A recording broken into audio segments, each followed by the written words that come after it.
Bonjour à tous, bonjour à toutes et bienvenue à vous dans cette petite vidéo un peu spéciale sur la chaîne, vous l'aurez vu, où j'ai décidé de vous faire part d'un peu de ma culture de collectionneur. Je me suis dit que ça pouvait être sympa et intéressant de vous parler de trucs dont personne ne parle, mais qui est quand même vachement sympa et vachement important. Non, en réalité ça peut paraître un peu dingue comme ça, mais je vais vous parler de Steelbook. Soit le truc dont tout le monde se fout royalement. Et honnêtement, je peux le comprendre. C'est vrai quoi, un steelbook c'est pas spécialement important, surtout pour les collectionneurs et collectionneuses de films en Blu-ray. Bon, et DVD aussi, mais un peu moins. Voire beaucoup moins, malheureusement pour les plus pauvres d'entre vous. Mais bref, sérieux, c'est vrai, pourquoi acheter ce genre de boîtier en métal quand tu peux avoir ceci, un simple amarré, avec une vieille boîte en plastique, parfois de couleurs différentes, mais bien dégueulasse. Surtout celles qui n'ont pas de logo en relief, mais un logo imprimé. Dégueulasse.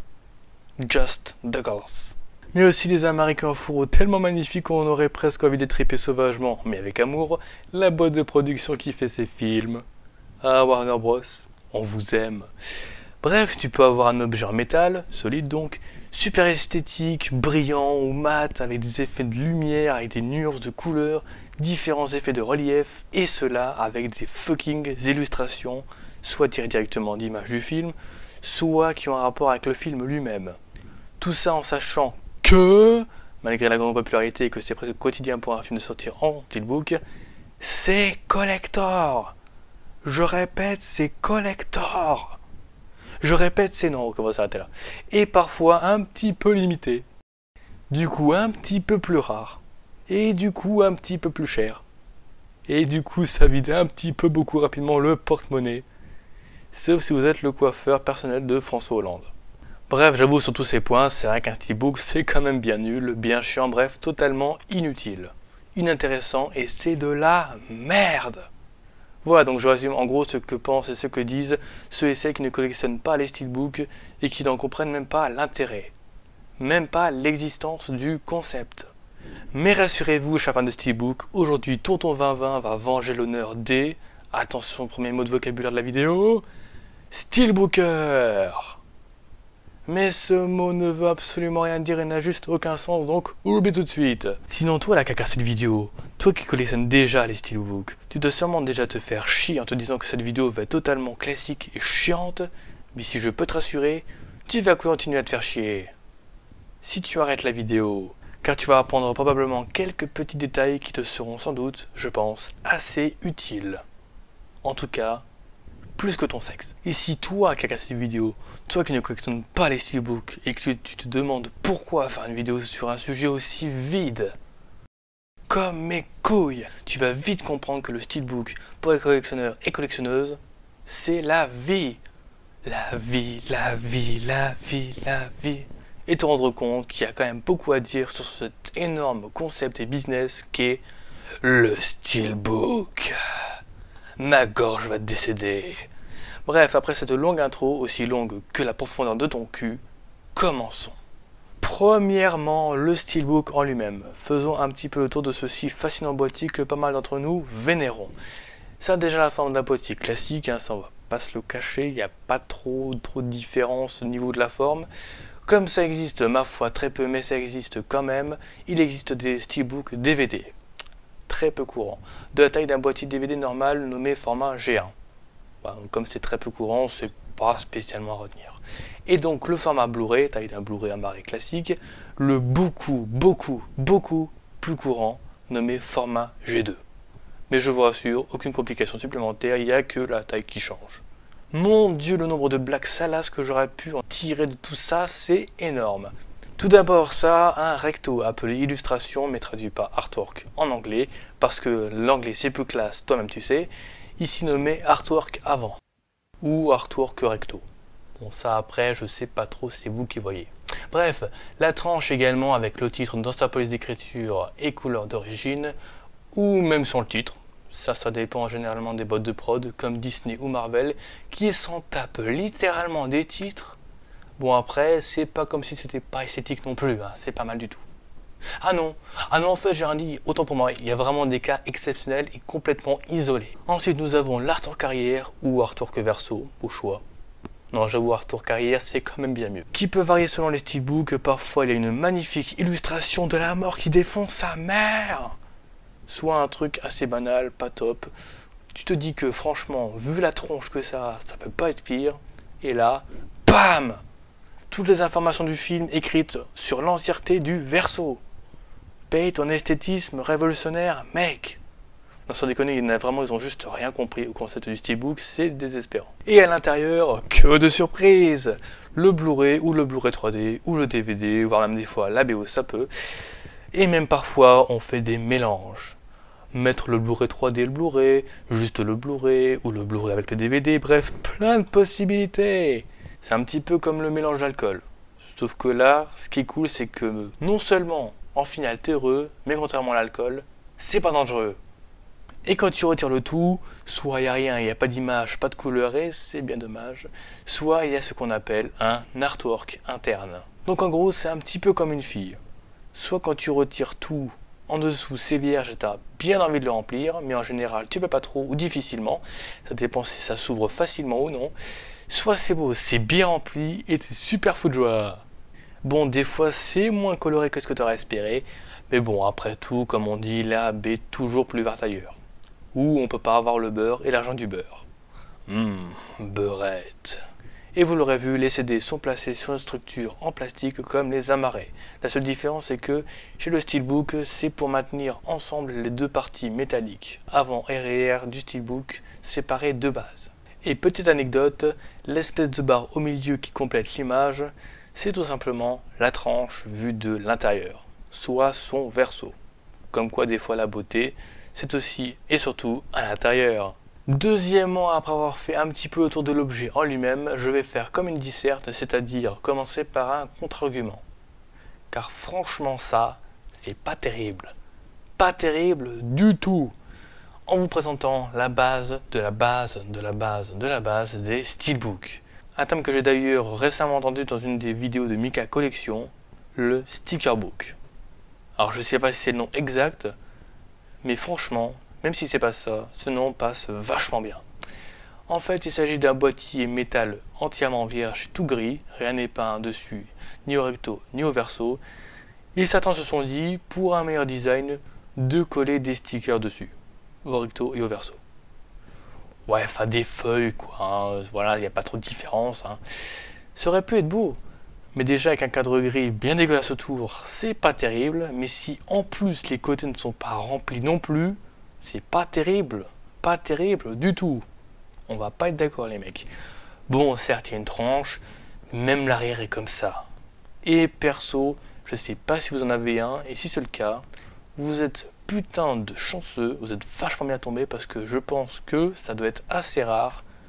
Les stickerbooks n'ont jamais d'artwork interne. Donc c'est vraiment ce qu'on peut appeler le steelbook bas de gamme. Troisièmement, passons maintenant au vrai steelbook, mais genre au vrai de vrai, avec l'embossage et le débossage. C'est déjà sans doute ce qui différencie le plus un steelbook d'un amarré. Et aussi sans doute ce que la plupart des gens confondent le plus dans les steelbooks. Alors préparez-vous à ne plus jamais confondre ces termes. C'est parti. Il s'agit tout simplement d'enfoncer le métal, soit de le mettre en relief. Donc normalement, pas plus d'1 millimètre de différence entre les deux couches. Mais généralement, malgré la fine différence de hauteur de ce millimètre, tu la sens bien. Déjà, le débossage, c'est quand le métal est, comme je le disais dans mes anciennes vidéos, renfoncé. Ça va vers l'intérieur et le plus souvent, c'est presque l'entièreté de l'artwork avant qui est débossé. Ce qui donne un cadre entier et ce qui donne pour nous à ce genre de steelbook un type cadre. Mais là, vous allez me dire, mais pourquoi faire un cadre débossé, ça sert à quoi? Ça sert à rien. Et moi j'ai envie de vous répondre, mais très bonne question. Bah oui, parce que là franchement, je trouve ça juste complètement inutile quoi. Oui, j'ai bien compris. Et il me mettra justement de te donner mes arguments. Parfait, parce que franchement je vois pas utilité, c'est pas du tout esthétique, ça sert à rien. Ferme ta gueule, chartreuse, je vais t'expliquer. On réalise un cadre débossé généralement pour qu'à l'intérieur on puisse faire l'embossage d'une partie de l'image. Soit le titre, le plus fréquemment, le titre ou son cadre, ou les deux. Le titre et le cadre, soit un endroit important de l'image et généralement en respectant les contours de la chose embossée. Même si certains ont décidé de librement niquer la logique des tracés et de la symétrie. Je ne vise personne. Pas même une boîte de production cinématographique de super-héros. Et il y a même certains steelbooks qui ont un débossage dans de l'embossage. Franchement, ça, c'est travaillé. Ça pète la classe, bref, ça fait plaisir. Et si vous êtes malin, donc, vous aurez remarqué que, grâce au cadre débossé, si jamais on met des steelbooks les uns contre les autres, le titre qui est embossé ne frottera pas contre les autres steelbooks, car son épaisseur à l'intérieur du cadre ne dépasse pas le cadre. Du coup, ingénieux. Donc voilà, retenez bien ces trois termes souvent utilisés dans les steelbooks. Le type cadre, ce qui veut dire qu'il y a un débossage, soit enfoncé dans le steelbook, ce qui peut donner lieu à un embossage, soit un relief. Et d'ailleurs, petit détail en plus, sympathique, soit il y a un cadre débossé pour y mettre un lenticulaire 3D aimanté, parfois avec de l'embossage en dessous, et parfois avec différentes images, le lenticulaire et le steelbook lui-même. Soit le cadre n'est pas entier pour une question esthétique, qui marche très bien d'ailleurs, soit il peut y avoir uniquement le titre de débossé. Voire même embossé pour certains cas dangereux. Car sans cadre débossé, le titre frottera contre les autres steelbooks, et pour un steelbook qui a probablement coûté très cher, ça sent là où les rayures et là, aïe. Bon, après on peut y mettre une pochette de protection, mais quand même. Maintenant qu'on a fait le tour du steelbook dans sa forme, passons maintenant aux différentes façons de mettre les artworks en avant, en valeur, de les rendre uniques. Tels des bijoux, tels des bijoux de famille, tels mes bijoux de famille. Cette vanne va beaucoup trop loin, ou trop profond au choix. Il y a tout d'abord le mat, une finition sans brillance, sans reflet, et donc sans trace de doigts apparente. Ça, c'est la qualité du truc. Le style glossy ou dit vernis, mais glossy c'est plus classe parce que c'est en anglais, toi-même tu sais, d'ailleurs autant classe que le steelbook, qui lui a un effet brillant. Et c'est un petit peu grâce à ça qu'on peut facilement voir d'ailleurs l'embossage. Et les traces de doigts. Voilà, ça aussi c'est défaut. Bref, en fait c'est un petit peu comme du gloss sur les lèvres d'une femme. Et je ne parle pas de sa bouche. Et parfois pour plus d'effet esthétique, on a un petit peu du mélange des deux. C'est-à-dire du mat, mais avec quelques parties glossy. Ce qu'on appelle du spot gloss. Et bientôt on pourra mettre, mais ça il me semble que ça existe déjà, il me semble avoir déjà vu des steelbooks jeux vidéo avec un bouton que si tu appuies dessus, ça fait du son. Ce qu'on peut appeler un effet Spotify. Voilà un exemple parfait.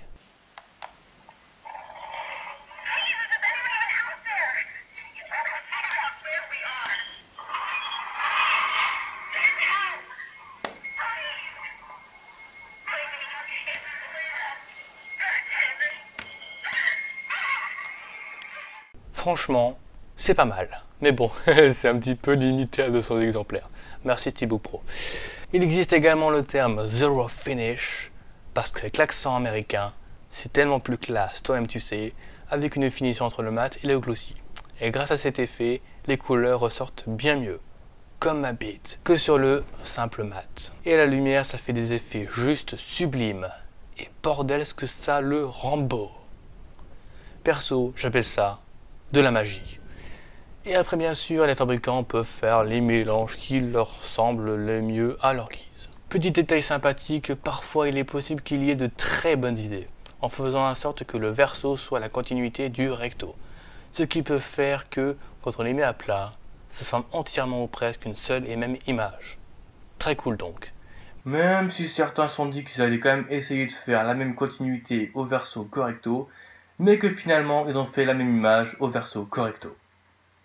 Alors soit ils se foulent pas du tout, soit ils ont vraiment cru qu'on allait croire que c'était la même continuité au verso, donc ils nous prennent franchement pour des cons. Au choix. Et petit détail aussi qui concerne beaucoup les steelbooks aujourd'hui, certains fabricants se sont dit que, pour une question de design encore une fois, que ça pouvait être sympa de ne mettre aucun titre. Mais genre, nulle part. Bon, sur le verso, je veux bien, ça fait bien, on voit que l'affiche, c'est pas mal. Mais même sur la tranche, quoi. Et là, on va encore une fois accuser Disney et Marvel d'être passés par là, et de faire que ça. Alors que même certains autres ont piqué l'idée et se sont dit que ça pourrait être sympa et que ça aurait son charme. Alors oui, certes, une tranche vide, c'est un peu chiant.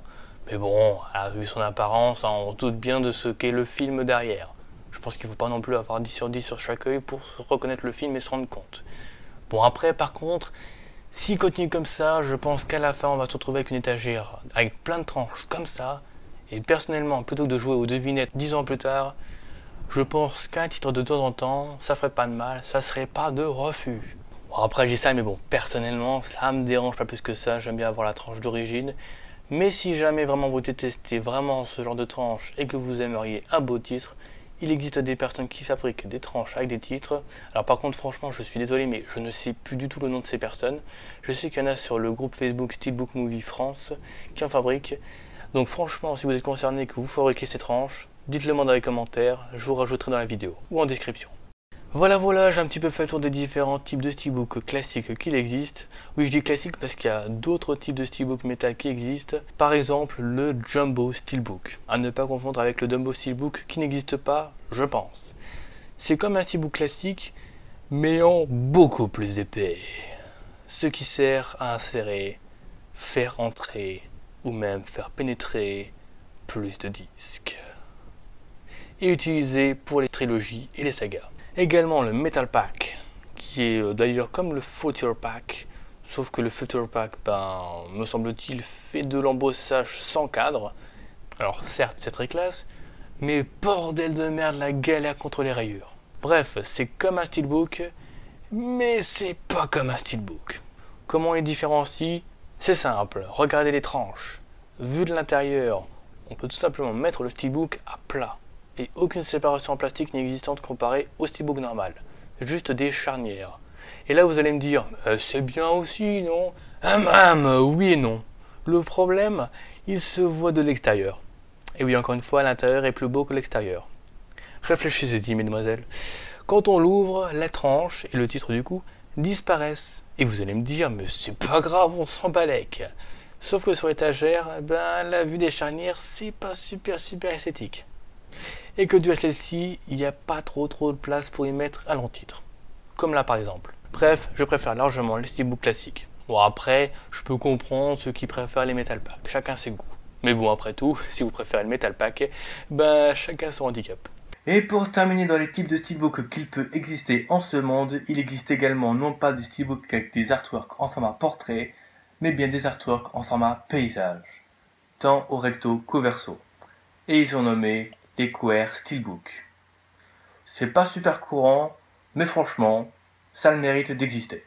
Donc voilà, après avoir fait le tour des différents types de steelbook qui peuvent exister aujourd'hui, si les steelbooks vous intéressent et que vous comptez vous en procurer prochainement, je vous conseille déjà le site Édition Limitée, qui est pas mal du tout, mais sinon surtout je pense le site référence des steelbooks sur le net, le site Steelbook Pro, qui est là pour vous faire partager absolument toutes les nouveautés, que ce soit les visuels des futurs steelbooks, les prix, les précommandes, s'il y a présence de VF, donc de version française sur le steelbook ou pas, et les bons plans du net.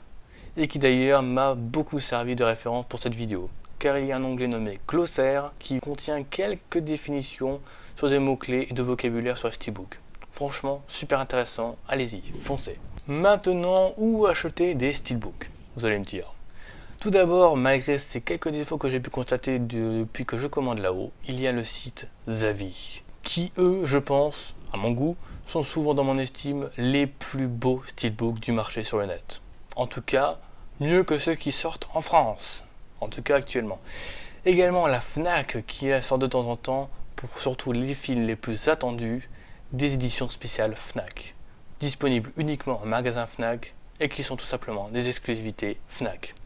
Et qui en général prennent énormément de valeur au bout des quelques premiers mois après leur sortie, voire même des premières semaines, voire même des premiers jours, non mais voilà, c'est pour vous donner l'idée. Mais que si vous les ratez en magasin, c'est sur le site eBay ou Le Bon Coin qu'ils atterrissent, car les gens qui les achètent et qui savent en magasin, ils savent qu'ils vont coter et les vendent généralement 5 à 10 euros plus cher, ou plus pour les plus cons d'entre eux.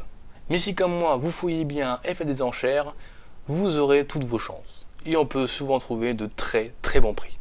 Bon après il y a sûrement plein d'autres sites qui en vendent, hein, comme Amazon France, Amazon Allemagne ou Italie, etc. Bref, plein d'autres sites, je vous laisse fouiller sur internet. Google est votre ami. Et si, tout comme moi et d'autres personnes, vous comptez protéger vos steelbooks, ça peut se comprendre, vu le prix, toi-même tu sais, je vous invite principalement à aller sur eBay.